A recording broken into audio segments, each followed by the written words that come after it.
para que podamos, Señor, ser alimentados, podamos afianzar cada día más nuestra convicción en quién es Jesús, quién eres tú, Padre, y el poder del Espíritu Santo que nos da esta convicción. Gracias, oh Señor. Venimos en esta tarde deseosos, Señor, de aprender de ti, cada uno con diferentes circunstancias, cada uno con diferentes situaciones, pero tu palabra que es viva y eficaz nos conforta, nos fortalece, nos equipa para poder vivir diariamente. Pido que tu palabra, esta que sale en este momento, esta narración que vincula todo lo escrito o las profecías y que señalan al Mesías, tu Hijo, podamos verlo con la realidad de lo que esto significa. Palabras que salen de mi boca, los pensamientos de mi corazón sean siempre agradables a ti, Señor mío y Dios mío. En el nombre de Jesús que oramos. Amén y amén. Pueden tomar su asiento. Venimos viendo estas sanidades que Mateo nos presenta, unas evidencias de el poder, la autoridad de Jesús. Hemos visto cómo Jesús sanó a un leproso y un siervo del centurión. Jesús tiene el poder, tiene la autoridad, tiene esa capacidad de Dios que a través de su palabra las cosas son hechas. Cuando Jesús habla, las enfermedades se van. Y eso es lo que hemos venido viendo en este episodio. Hemos visto cómo este leproso, al presentarse delante de Jesús, pidiéndole, Señor, si tú quieres, tú puedes sanarme. Jesús dijo, yo quiero, sé sano. Al Jesús pronunciar esa palabra, inmediatamente fue sano este leproso. Vemos también cómo un centurión se acerca pidiéndole al Señor por sanidad, por su siervo, por su criado. Jesús le dice, yo iré y le sanaré. Pero este centurión era una persona con una autoridad, dice, no, Señor, yo no soy digno de que entres bajo mi techo. Soy un gentil pecador, soy alguien que no merezco que tú vayas bajo mi techo. Solamente di la palabra y mi siervo sanará. Incluso a la distancia, este siervo o este centurión tenía la convicción de que incluso Jesús a la distancia, a través de su palabra, el poder y la autoridad de su palabra, podría realizar esa sanidad. La autoridad de Jesús es la misma de Dios en la creación. Cuando Dios dijo, hágase la luz fue hecha. Inmediatamente, la orden, la autoridad, la voz, la palabra de Dios en Jesús es esa autoridad. Jesús es el verbo, como dice Juan 1:1. En el principio era el verbo era con Dios y el verbo era Dios. Esa palabra verbo, casualmente o no casualmente, es la palabra logos en el griego y significa palabra. O sea que Jesús es la palabra, la autoridad de Jesús. Ese logos, el creador del universo, vino a este mundo. Jesús, la segunda persona de la Trinidad, el Dios encarnado, se hizo presente. Desde luego Jesús habla con autoridad. Jesús habla con la autoridad que es solamente de Dios. Jesús se encuentra en Capernaum. Jesús, después de habitar en Nazaret, él se muda a Capernaum. Él hizo su casa allí. Él vivía allí. Mateo 4:13 nos afirma eso. Hizo de esta ciudad marítima, Capernaum, su centro de operaciones. Jesús recorría muchas regiones, pero Capernaum era su lugar, era donde él estaba precisamente durante ese ministerio en Galilea. Jesús ha sanado a un leproso inmundo, el siervo de un centurión. Y ahora el Señor viene a la casa de Pedro. Simón Pedro. Cefas, como fue el nombre que le puso el Señor Jesucristo, el hermano de Andrés. Jesús vio a Pedro echando las redes. Jesús lo llamó y le dijo, ven ahora, ya no serás más pescador de peces, ahora serás pescador de hombres.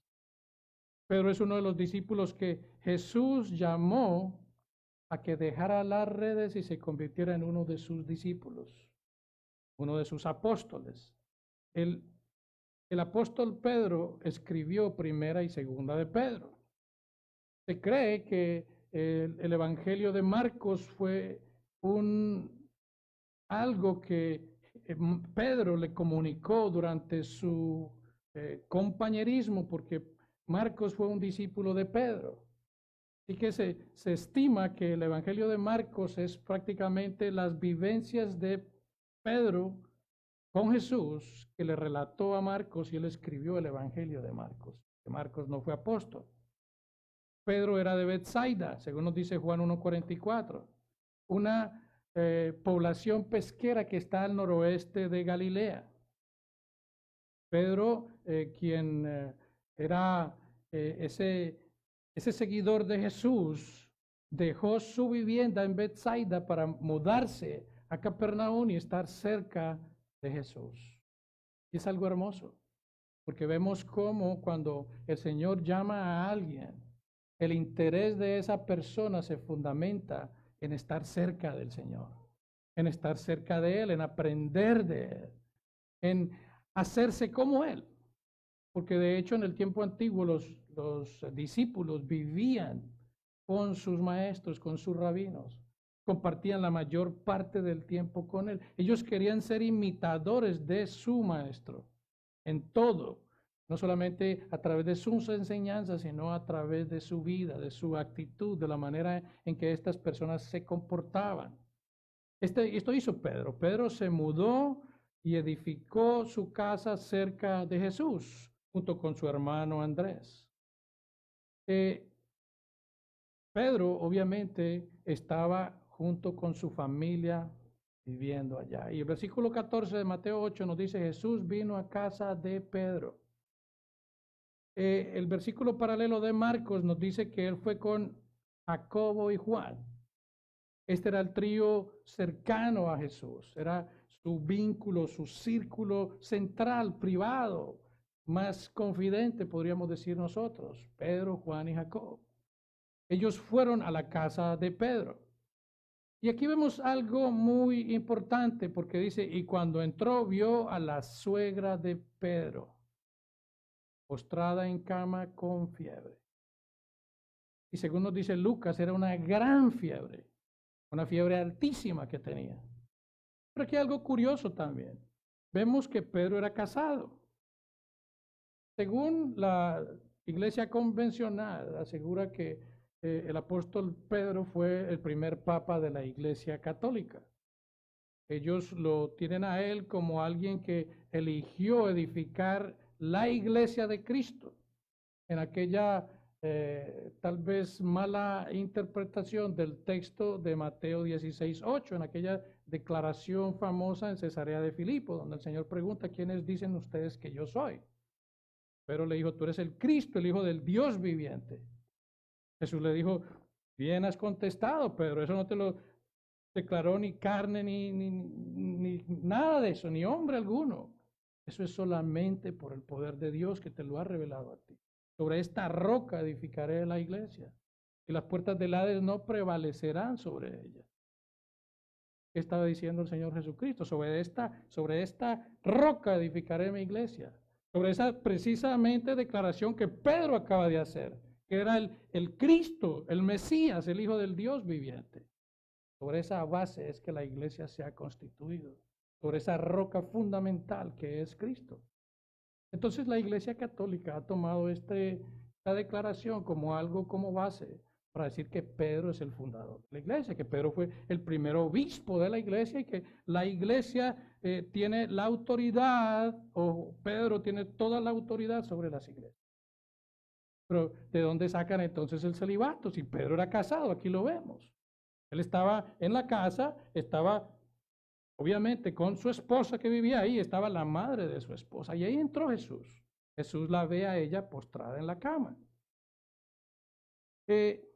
Cuando hablamos de esta declaración acerca de Pablo, también confirma esta versión. Él lo dice en 1 Corintios 9:5. Dice el apóstol Pablo: no tenemos derecho de traer con nosotros una hermana por mujer, como también los otros apóstoles y los hermanos del Señor, o sea, Santiago y Judas, y Cefas. Cefas es Pedro. Cuando habla de no tenemos derecho a traer por esposa a una hermana por mujer, obviamente se está refiriendo a una hermana en la fe, porque de hecho la iglesia primitiva, al comienzo de la iglesia, esta fue una de las causas de persecución, porque aseguraban que los cristianos se casaban con sus hermanas biológicas, pero no, lo que está hablando aquí es de hermanas en la fe, personas cristianas. Mateo 8:14 dice: vino Jesús a casa de Pedro y vio a la suegra de postrada en cama con fiebre. No se sabe cuántos días llevaba la suegra de Pedro con fiebre. En el tiempo antiguo la fiebre se consideraba como una enfermedad independiente, separada. No era algo que se manifestaba como síntoma de algo que probablemente pudiera estar sucediendo en el cuerpo. No, se consideraba como una enfermedad independiente. En aquel tiempo la fiebre no era algo sencillo. La fiebre en aquel tiempo era algo grave, especialmente cuando no existían los adelantos modernos que tenemos hoy en día, de la medicina, los equipos para realizar exámenes y toda esa cosa moderna. No existían los antibióticos. No había tratamiento para ello.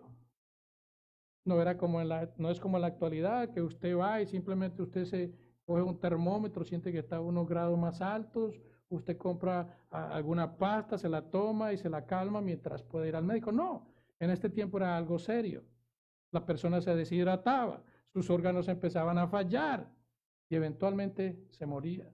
Era algo delicado. La gente moría de fiebre porque no sabía qué infección o enfermedad la estaba causando. En Juan capítulo 4, un oficial del rey en Canaán le pidió a Jesús que fuera y sanara a su hijo que estaba a punto de morir por fiebre. O sea que era algo serio. El niño fue sanado por Jesús en Juan 4:52. Así que cuando hablamos de fiebre no estamos hablando de simplemente que la temperatura está un poquito alta, no. La fiebre era algo totalmente serio. Había reglas rabínicas que estaban establecidas cuando se visitaba a algún enfermo con fiebre. Por ejemplo, se prohibía sentarse en la cama del enfermo.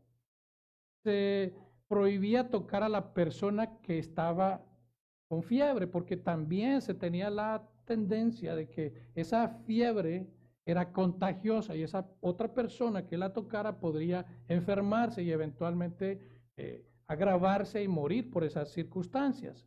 Cuando una persona tenía fiebre, la gente no se acercaba por temor a contraer esa fiebre. La persona enferma estaría probablemente incluso separada de las demás personas, se aislaba por esa misma razón. Pero Jesús rompe las reglas, como siempre lo ha hecho. Dice el versículo 15 de Mateo 8, y tocó su mano y la fiebre la dejó. Al tocar Jesús la mano de esa mujer, la fiebre no contaminó a Jesús. Jesús curó a la persona contaminada. Ese es el poder sanador de Jesús.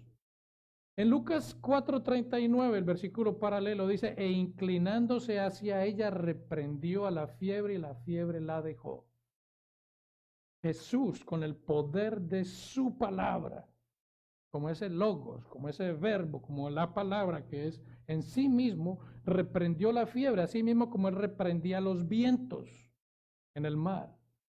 Jesús, con el poder de su palabra, reprendió a la fiebre. La autoridad y el poder de la palabra de Jesús hacen que las enfermedades desaparezcan, pero inmediatamente, al instante. Ese es el poder de Jesús y su palabra.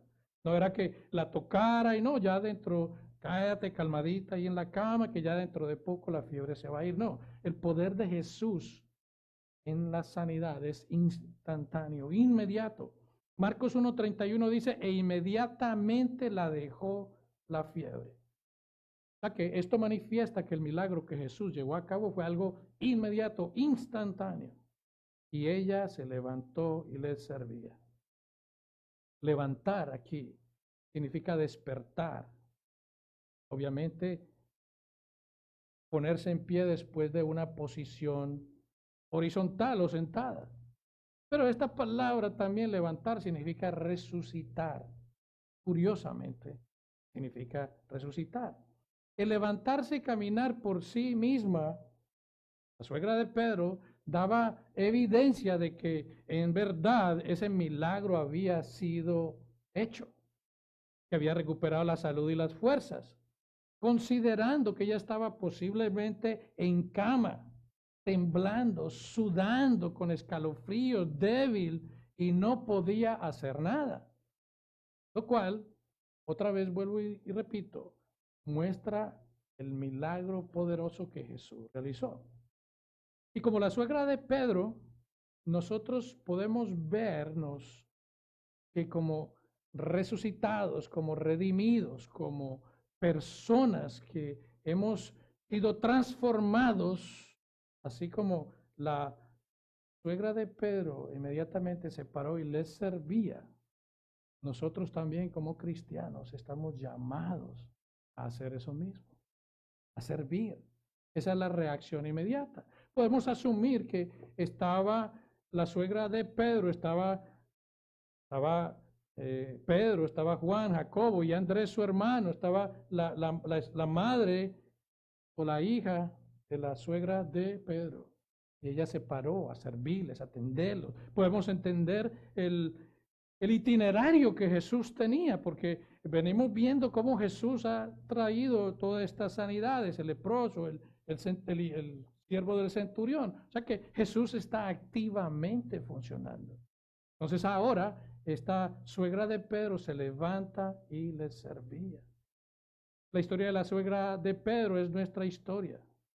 Como aquella mujer que se levantó a servir, nosotros que una vez estuvimos muertos en nuestros pecados y Jesús nos ha levantado, no de una simple fiebre, estamos ahora en Cristo, estamos llamados a servir al Señor, servirlo en nuestra vida, servirlo en lo que nosotros podemos hacer, servirlo con aquellos dones que Él mismo nos ha dado para servirle. Mateo 8:16 continúa diciendo, y cuando llegó la noche, trajeron a Él muchos endemoniados, y con la palabra echó fuera a los demonios y sanó a todos los enfermos. Cuando llegó la noche, esto está sucediendo en el día del sábado, en el día de reposo. Los evangelios paralelos nos narran que Jesús había estado junto con sus discípulos en la sinagoga y habían sanado a una persona que tenía demonios. Estos demonios reconocieron quién era Jesús. Entonces, ¿qué hacen las demás personas? Las demás personas esperan a que como el día de reposo termina al oscurecer, ellos, guardando la ley, no podrían acercarse a Jesús. Jesús hizo esta otra sanidad estando en la misma sinagoga.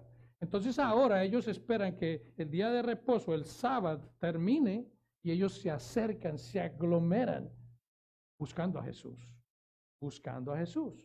La gente esperó hasta que ese día de reposo terminara, lo cual era permitido por la ley, para comenzar a amontonarse cerca de Jesús con sus amigos, con sus familiares, con sus personas cercanas que estaban enfermos. Marcos 1:33 dice, y toda la ciudad se agolpó a la puerta. Podemos entender aquí la magnitud de la cantidad de personas que se acercaron a Jesús. Cuando habla de la puerta, no está hablando precisamente de la puerta de la casa de la suegra de Pedro. Está hablando de la puerta de la ciudad. Toda ciudad estaba cubierta y tenía una puerta principal. O sea que la gente estaba en grandes cantidades amontonada esperando por Jesús. Aquí vemos la actividad sin descanso del ministerio de Jesús. Su fama había crecido. La gente había hecho público estas sanidades que ya él había realizado. Y la gente ahora también se ha enterado de la recuperación de la suegra de Pedro. Así que la gente estaba allí. Y dice el versículo, trajeron a él muchos endemoniados y con la palabra echaba fuera los demonios. Wow. Jesús simplemente ordena. Jesús simplemente con la palabra echa los demonios. Y aquí no vemos, como algunas iglesias que hablan más de guerras espirituales que de cualquier otra cosa, no vemos a Jesús atando, ni amarrando, ni haciendo declaraciones extrañas. Simplemente él al decir, sal fuera, estos demonios se iban. Inmediatamente por el poder de la palabra de Jesús. Jesús ordena a los espíritus inmundos que salgan y todo lo que el demonio hace al escuchar la voz es huir, salir inmediatamente. Al hacerlo, los demonios reconocían quién era Jesús, el Santo Dios, enviado para poner de rodillas el reino de Satanás. Lucas 4:41 dice en el versículo paralelo, salían demonios de muchos, dando voces y diciendo, tú eres el Hijo de Dios. ¡Wow! Los demonios reconocen quién eres Jesús. Los demonios reconocen aún que cuando Jesús se está acercando, los demonios dicen, ¿qué tienes con nosotros, oh Hijo de David? Que aún todavía no es nuestro tiempo, no es algo que tenemos que ver contigo, Jesús. Los demonios reconocen quién es Jesús, pero él los reprendía y no les dejaba hablar porque sabían que era el Cristo. Jesús no quería fama, Jesús no quería publicidad.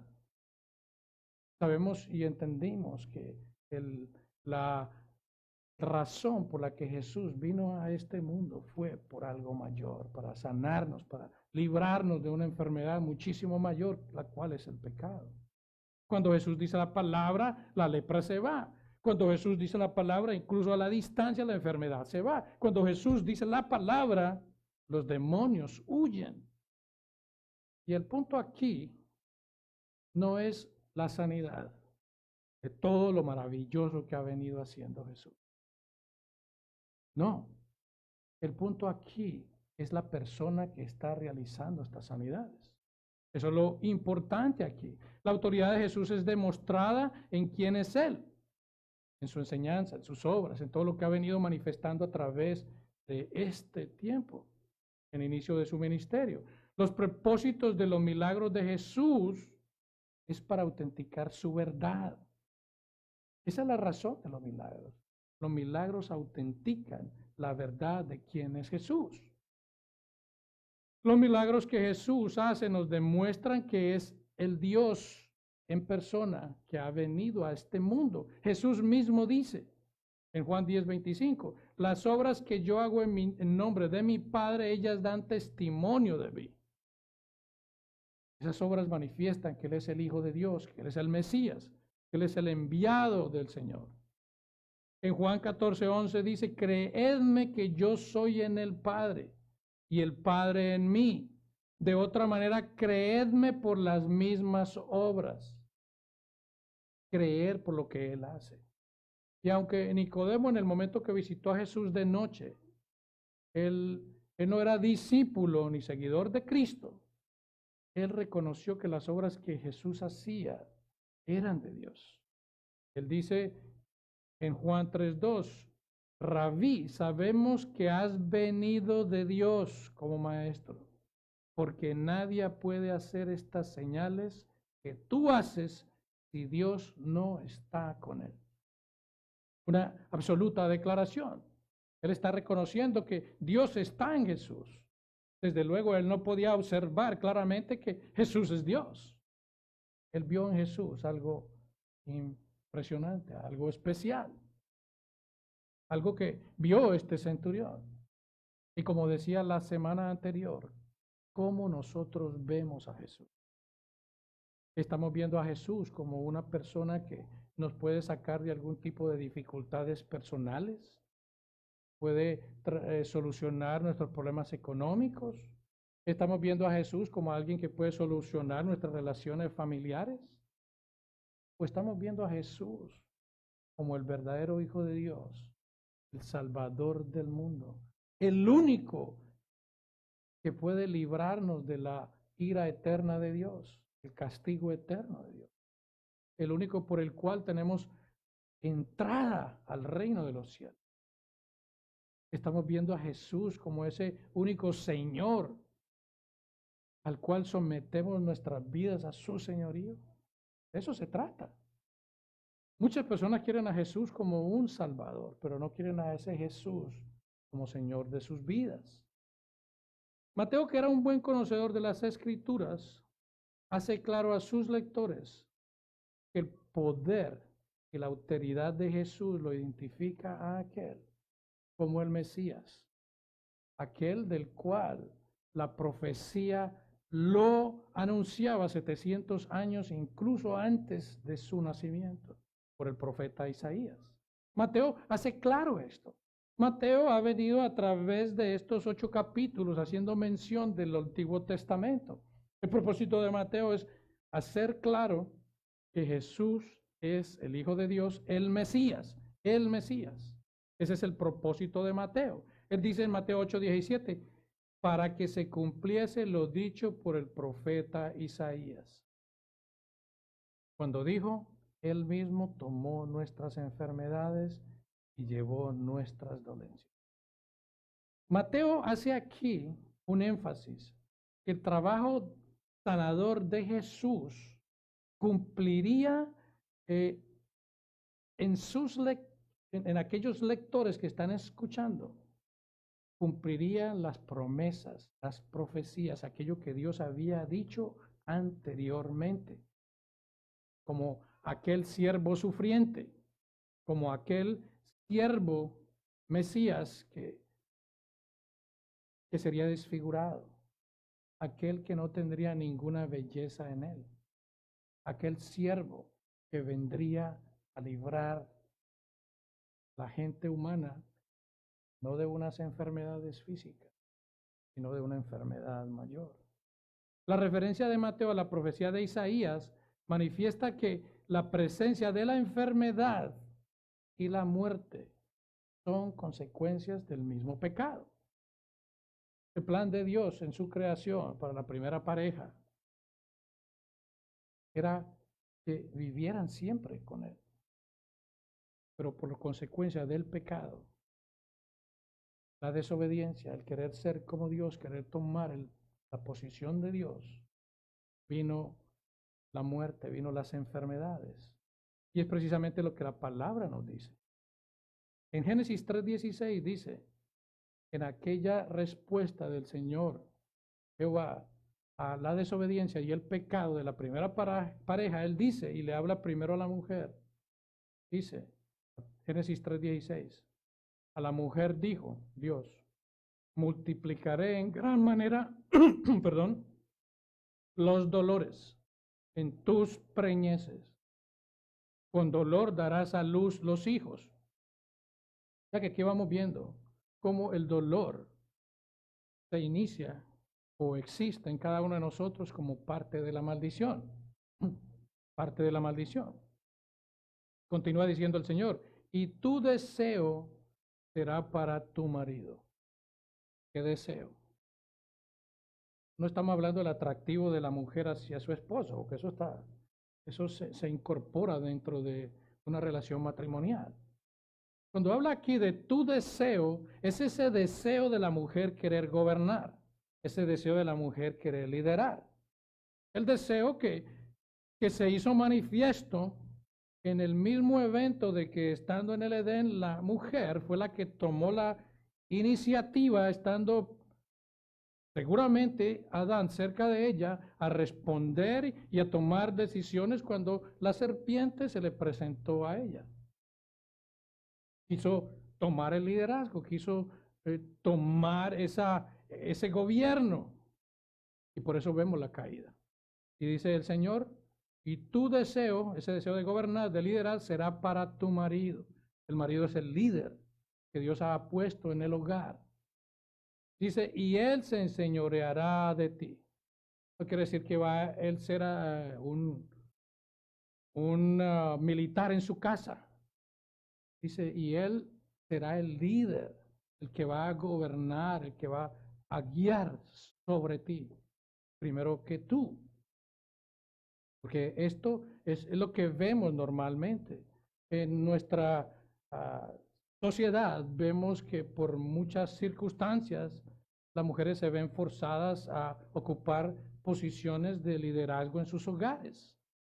Una posición que si lo vemos bíblicamente no debe ser así, por más trabajo bueno que tenga, por más posición alta que tenga. Siempre la palabra nos manda que la esposa sea sujeta a su esposo. La armonía y la intimidad y la manera en que se complementaba la primera pareja en aquel tiempo se perdió. Se dañó la relación, porque antes de la caída era algo que sí existía, pero después de la caída esto se dañó. Es por eso la afirmación en esta declaración del Señor.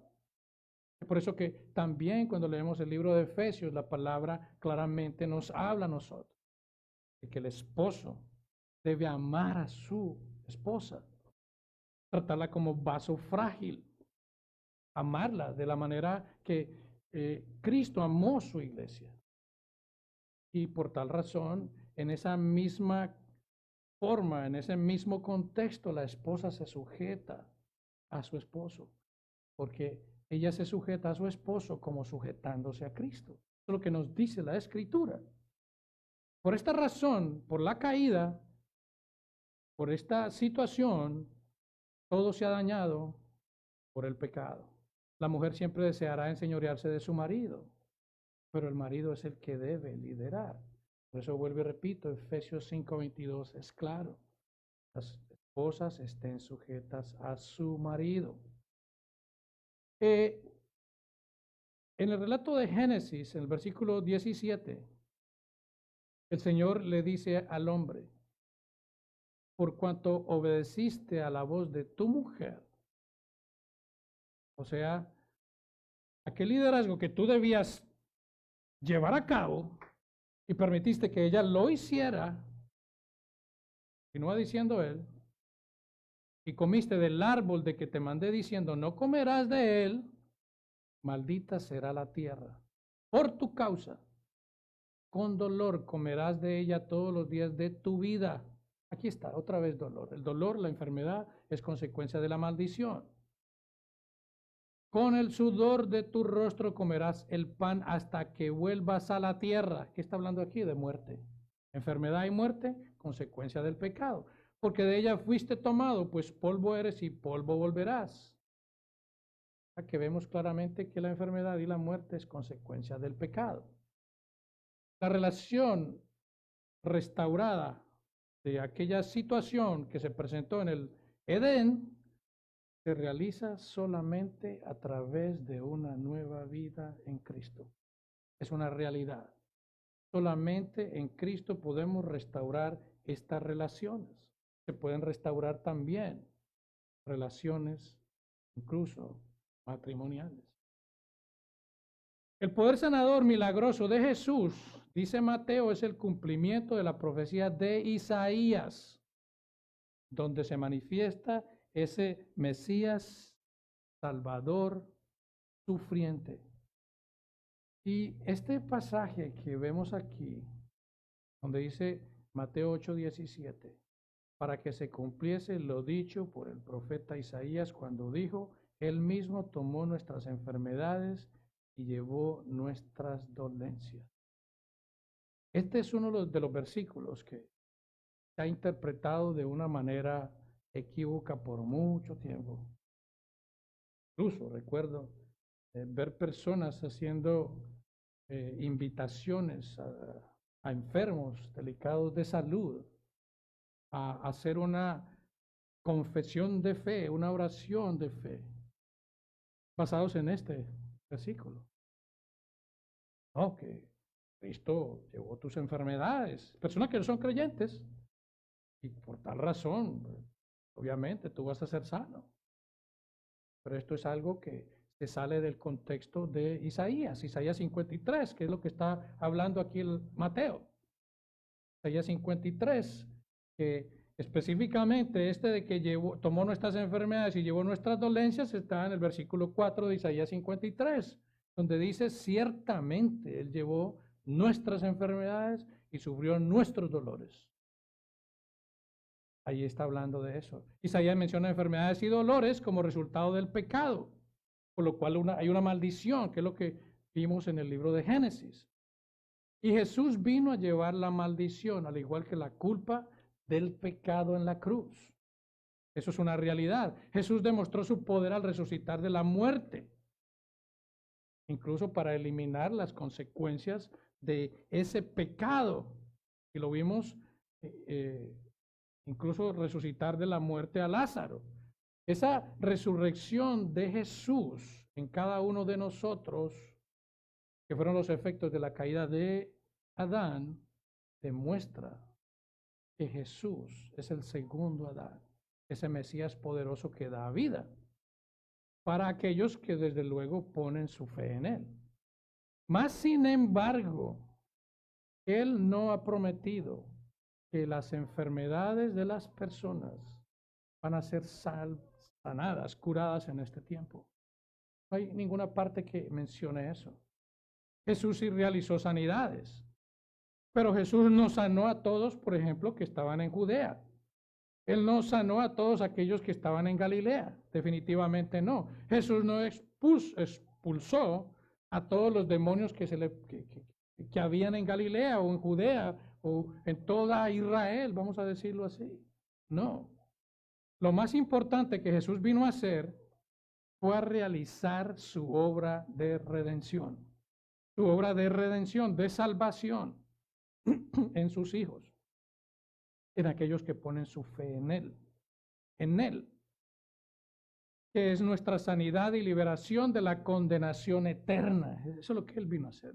Él vino a sanarnos, Él vino a liberarnos de la condenación eterna, más allá de cualquier otra enfermedad o posesión de demonios. Y Mateo cita, vuelvo y repito, el Antiguo Testamento frecuentemente, en el capítulo 1 y 2, para mencionar a Jesús como el Hijo de Dios, el Mesías prometido en las Escrituras. De hecho, lo vemos en el versículo 23 del capítulo 1, cuando Él dice, he aquí una virgen concebirá y dará a luz un hijo y llamará su nombre Emmanuel, que traducido es Dios con nosotros. Ese es el propósito de Mateo, presentar a Jesús no como un sanador, que definitivamente lo es, y si Él sana en nuestro tiempo y oramos por sanidad, Él lo puede hacer, desde luego que sí. Pero vuelvo y repito, ese no fue su propósito principal al venir a este mundo. El propósito es, como menciona Él en Mateo 1:23, citar el Antiguo Testamento para hacer evidente que Dios en Jesús está con nosotros. Esa es la realidad. Isaías 53 es supremamente importante. Y de hecho, Mateo cita Isaías 53 3 veces. En Mateo 27:12, 27:57 y Mateo 20:28. Pero cuando Mateo lo cita, lo está citando para hacer énfasis en la importancia de la muerte de Jesús. Mateo 8:17 dice, para que se cumpliese lo dicho por el profeta Isaías cuando dijo, Él mismo tomó nuestras enfermedades y llevó nuestras dolencias. Mateo hace esta comparación entre las sanidades que Jesús llevó a cabo con Isaías 53 para resaltar su poder, para resaltar su autoridad, pero no está hablando de enfermedades físicas. Vuelvo y repito, porque esto violaría lo que Mateo 53 nos dice. Mateo sabe muy bien lo que dice, porque él lo ha revelado, incluso en Mateo 1:21, cuando él relata la historia del ángel que se le presentó a José, cuando le dijo, y llamará su nombre Jesús, porque él salvará a su pueblo de sus pecados. Esa fue la razón, Jesús, venir. Jesús, que significa Jehová salva. Jesús vino a salvar de los pecados. Mateo sabe muy bien lo que él está diciendo. El entendimiento de los judíos era que si el Mesías venía, él limpiaría su tierra de los pecadores hostiles, opresores, que los tenían dominados. Eso es lo que creían los judíos en aquel tiempo.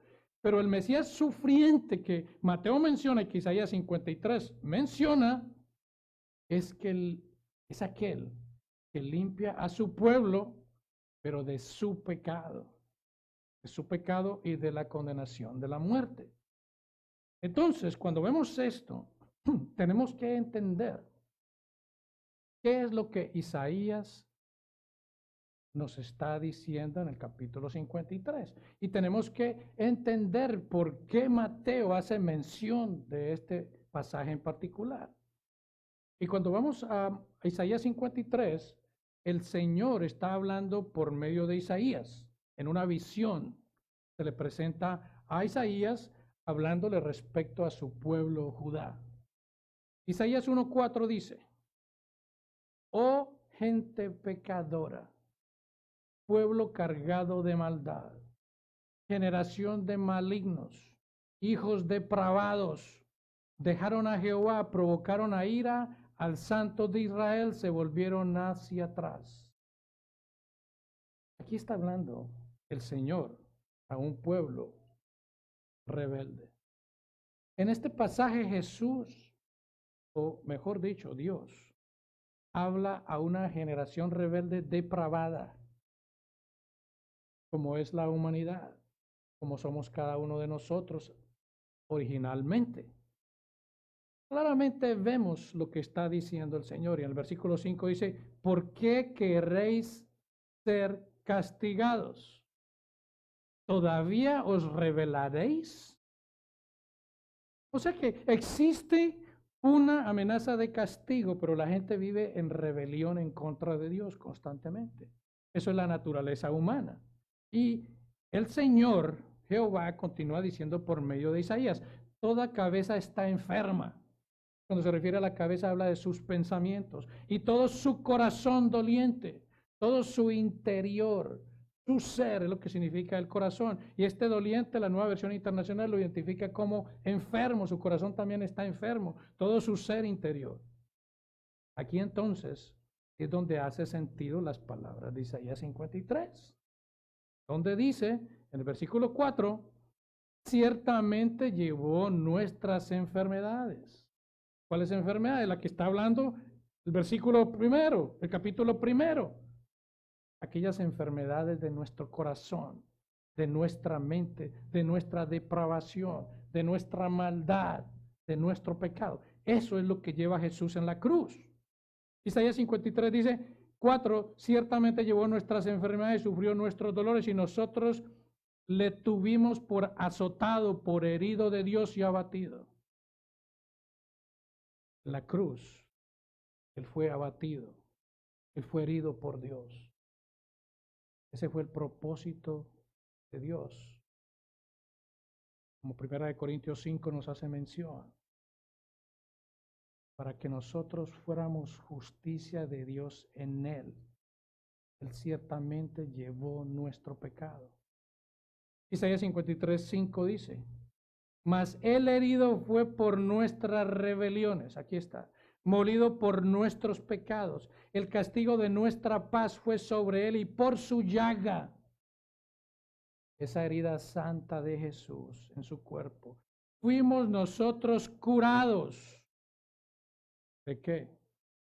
De nuestra podrida llaga de pecado, de nuestra depravación, de nuestros pensamientos malvados y de nuestro ser interior dañado. Versículo 6 de Isaías 53.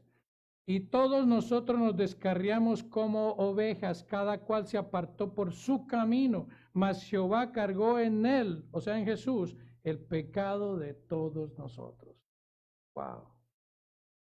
Dios cargó en Jesús el pecado de todos nosotros. Ahí vemos esta sustitución, esta realidad de que nosotros mismos, por la perfección que Dios exige para ser salvos, no calificamos. Se necesita la perfección de Jesús para poder nosotros ser salvos. Entonces, como tal, Él en la cruz cargó nuestros pecados. Él cargó nuestra culpa. Él cargó el pecado sobre todos nosotros. ¿Cuáles nosotros? Cuando está hablando de nosotros, está hablando de una propiedad. Está hablando de aquellos que son parte del pueblo de Dios. Versículo 7 de Isaías 53. Angustiado él y afligido no abrió su boca. Como cordero fue llevado al matadero y como oveja delante de sus trasquiladores enmudeció y no abrió su boca. Cuando Jesús iba por medio de esa calle, camino al Gólgota, Jesús fue azotado, fue escupido, fue maldicho, fue maldito, fue transgredido por todas estas personas que hablaban en contra de él. Si tú eres el Hijo de Dios, sálvate a ti mismo. ¿Cuántas cosas le gritaban? Jesús no abrió su boca. Le tiraban cosas, lo escupían. Él no abrió su boca.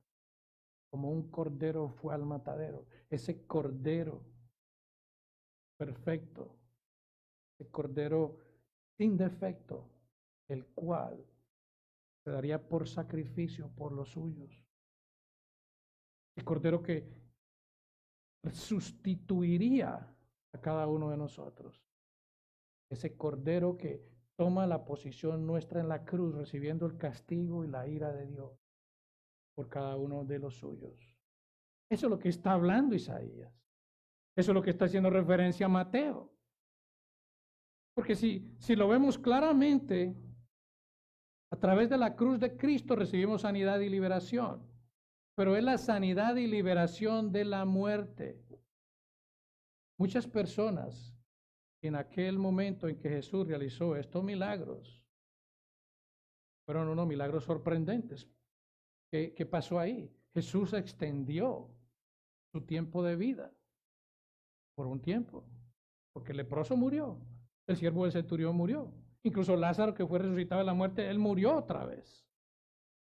O sea que siempre el milagro verdadero de la sanidad y la liberación es de nuestro pecado, de la ira de Dios y del castigo eterno. El apóstol Pedro,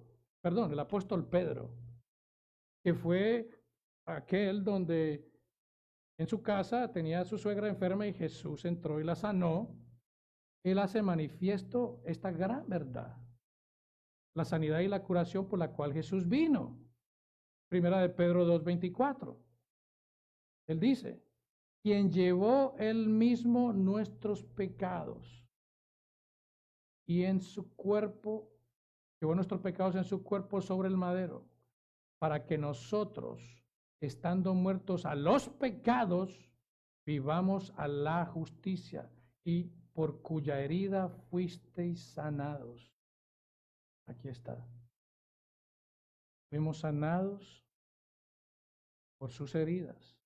Fuimos sanados de eso que nos dice Isaías en los primeros versículos. Fuimos sanados de esa podrida llaga que nosotros teníamos de pecado, como dice el versículo 6. Desde la planta del pie hasta la cabeza no hay en él cosa sana sino herida, hinchazón y podrida llaga. Aquí está hablando del pueblo rebelde y pecador. No están curadas ni vendadas ni suavizadas con aceite. Eso es lo que el Señor vino y llevó en la cruz. Todos murieron después de esas sanidades. El milagro fue que en estas personas, si fueron verdaderamente creyentes en Jesús, ellos han recibido una sanidad y una liberación mayor. estar en la presencia del Señor. La mayor sanidad y liberación que Jesús realizó fue en la cruz, sanando a su gente de pecado, vuelvo y repito, y de la liberación y la condenación eterna. Charles Spurgeon, hablando al respecto, él dice, Jesús es capaz de sanar todo lo que el pecado ha producido en ti, refiriéndose a las enfermedades, porque Jesús mismo tomó el pecado sobre él como una sustitución santa. Dice, porque el pecado es la raíz de nuestras enfermedades. Al tomar la raíz, Jesús tomó todo el fruto amargo, el cual la raíz produjo. ¿Qué fue eso? Pecado. Jesús tomó el pecado. Jesús pudo haber sanado muchas personas, pero la verdadera sanidad, como habla Spurgeon, es ese pecado que existe en cada uno de nosotros y que es esa llaga podrida que existe en el ser humano. Debemos orar por sanidad, definitivamente. Debemos orar para que enfermos sean sanados. Esa es nuestra oración, eso es lo que hacemos constantemente. Dios es igual de poderoso como ha sido, es y será. Y hemos visto milagros, hemos visto la obra de Dios en muchas sanidades. Pero tenemos que tener en cuenta que la mayor sanidad es aquella que Dios hace en nuestras almas, en nuestro interior. No podemos esperar que todas nuestras enfermedades sean sanadas en tiempo presente. No, definitivamente no. Cuando estemos con el Señor, en aquel tiempo, en aquel día, la obra de Cristo será completamente en nosotros. Entonces allí precisamente en el momento en que estemos en la presencia de Dios, es que no va a existir absolutamente nada de eso. No va a existir enfermedad, no va a existir dolor, no va a existir sufrimiento. Nada de eso va a existir. Es lo que nos dice el Apocalipsis 21:4. En ese momento enjugará Dios toda lágrima de los ojos de ellos, de aquellos que pusieron su fe en Él. Y ya no habrá muerte, ni habrá más llanto, ni habrá clamor, ni habrá dolor. Porque todas esas primeras cosas habrán pasado. Esa es la verdadera sanidad. Esa es la sanidad que nosotros tendremos cuando estemos en la presencia de Dios ya revestidos con un cuerpo nuevo. Esa es la verdadera sanidad. Así que finalmente, la misión principal de Jesús era predicar. Era predicar las buenas nuevas de salvación. Esa fue la misión. Las nuevas del Evangelio del Reino. Al comienzo de su ministerio, Jesús deja la ciudad en la que muchos buscaban a Él para más milagros. Jesús dejó esa región. Jesús se movió por toda Israel. ¿Por qué? Porque su misión era predicar el Evangelio del Reino, el Evangelio de salvación. En Marcos 1:38, Jesús le dice a sus discípulos, vamos a los lugares vecinos para que predique también allí, porque para esto he venido. Desde luego Jesús en su caminar en la tierra hizo muchos milagros para evidenciar quién era Él. Pero el propósito principal de Jesús fue para predicar el Evangelio. Lo que nos dice Marcos 1:38, para esto he venido. Para esto he venido. Jesús vino con este propósito, que la gente se arrepintiera de sus pecados, que la gente creyeran en Él, para una sanidad, para una curación de una enfermedad. Bueno, debemos tener fe en el Señor que Él puede hacerlo si Él quiere. Pero Él vino para que nosotros creyéramos en Él para salvación. Una salvación mayor que cualquier enfermedad. Aunque Jesús realizó muchas sanidades físicas, Él no vino a curar todo dolor o enfermedad, sino para predicar las buenas nuevas de salvación que curan nuestra llaga de pecado. El Evangelio, que es Cristo mismo y su obra en la cruz, es poder de Dios para salvación a todo aquel que cree. ¿Cree en esto? El poder del Evangelio de Dios es ese poder para salvación. Y Jesús, como Dios, tiene el poder sobre toda enfermedad, sobre toda dolencia, pero sobre todo Jesús, por medio de su Evangelio, por medio de su sacrificio en la cruz, tiene esa autoridad para darnos salvación, para librarnos de la condenación eterna, para librarnos de la ira de Dios. Así que, mis hermanos, este es el mensaje del Evangelio. Esto es lo que Mateo está predicando. Mateo está predicando a un Jesús, que es el Mesías, el Hijo de Dios, que vino a este mundo para salvarnos de una enfermedad, para liberarnos de una enfermedad muchísimo mayor, que es el pecado, la ira de Dios. Amén. Oramos. Bendito Señor y Dios Padre, venimos delante de ti. Venimos delante de ti, Señor, agradecidos por tu evangelio.